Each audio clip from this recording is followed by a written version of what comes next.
Sir నమస్తే అండి. నమస్తే. ఏం పేరండి? నా పేరు రాజారావు చౌదరి. ఏం చేస్తుంటారు? నాది సెకండ్ హ్యాండ్ కార్ల బిజినెస్. కార్ల బిజినెస్ ఉందా? ఇప్పుడు కాదు, 92 నుంచి. ఓకే. ఈ 88 లో హైదరాబాద్కు వచ్చిన. సొంత ఇల్లు కట్టుకున్నా. ఇది మాదే. అవును. ఇప్పుడు జూబ్లీ హిల్స్ నియోజకవర్గంలో ఉప ఎన్నిక వచ్చే ఛాన్సెస్ ఉన్నాయి, ఎందుకంటే ఎమ్మెల్యే గారు చనిపోయారు కాబట్టి.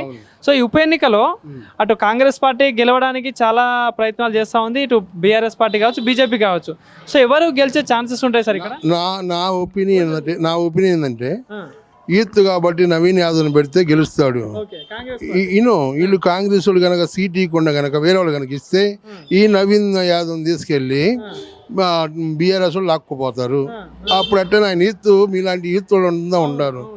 ఆ యూత్ అంతకుముందు ఒకప్పుడు ఎమ్మెల్యేగా ఉన్నప్పుడే ఆయనకి ఎక్కువ పర్సెంట్ వచ్చింది. అలాంటి కాబట్టి ఈ నవీన్ యాదవ్ 100% గెలుస్తాడు.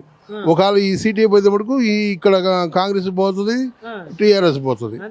ఈయన కనుక నవీన్ యాదవ్ ఉన్నాడు అనుకో, ఈయనకి 100% ఓటు శాతం ఎక్కువ ఉంది.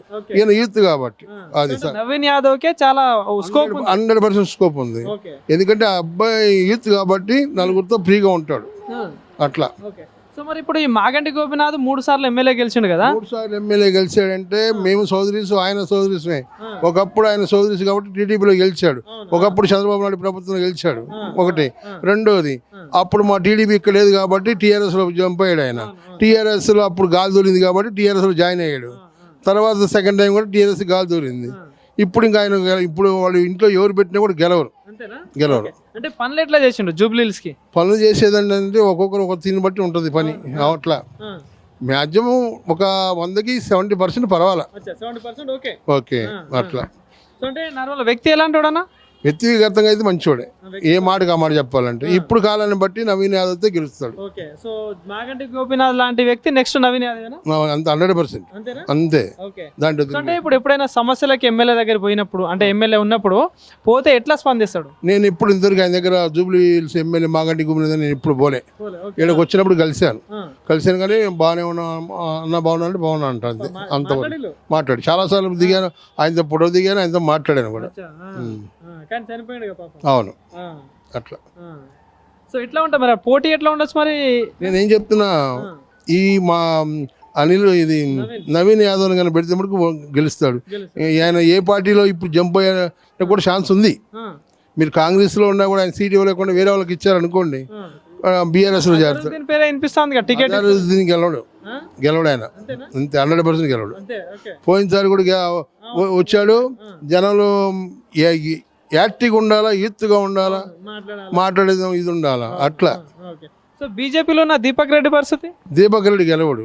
ఒకవేళ కనుక టీడీపీ నుంచి కనుక హరికృష్ణ కూతురు కనుక సువాసి కనుక ఇస్తే ఆమె గెలుస్తుంది. మళ్ళా కాంగ్రెస్ నుండి ఫిరోజ్ ఖాన్ పేరు కూడా వినిపిస్తుందిగా. ఫిరోజ్ ఖాన్ వచ్చినా ఎవరు వచ్చినా ముస్లింకి ఇక్కడ ఖైరతాబాద్ లో ఇది జూబ్లీస్ లో సీట్ గెలవరు. కానీ బాబాయ్ ఇప్పుడు మన కాంగ్రెస్ ప్రభుత్వం వచ్చి 2 సంవత్సరాలు అవుతుంది కదా, మరి పాలన పరంగా కానీ పథకాలు అమలు చేసే విషయంలో ఎట్లా ఉంది మరి?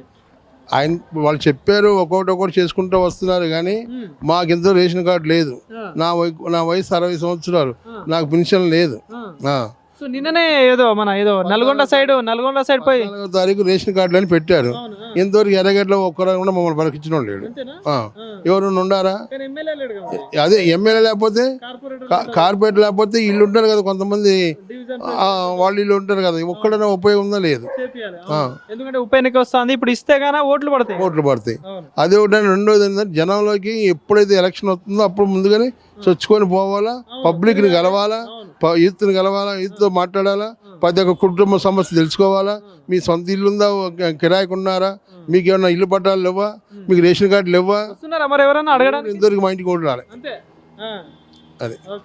సో మరి ఇప్పుడు జూబ్లీ హిల్స్ విషయంలో ఇందాక మీరు చెప్పిల్లో అంటే నవీన్ యాదవ్కి ఛాన్స్ ఉంటుందని చెప్పేసి అంటారు కదా, కానీ పథకాల అమలు విషయంలో 10 ఏళ్ళు ఉన్న కేసీఆర్ మంచిగా చేసిండా, 2 సంవత్సరాలు ఉన్న రేవంత్ రెడ్డి మంచిగా చేసిండా? ఇద్దరు పర్వాలేదు నా దృష్టిలో.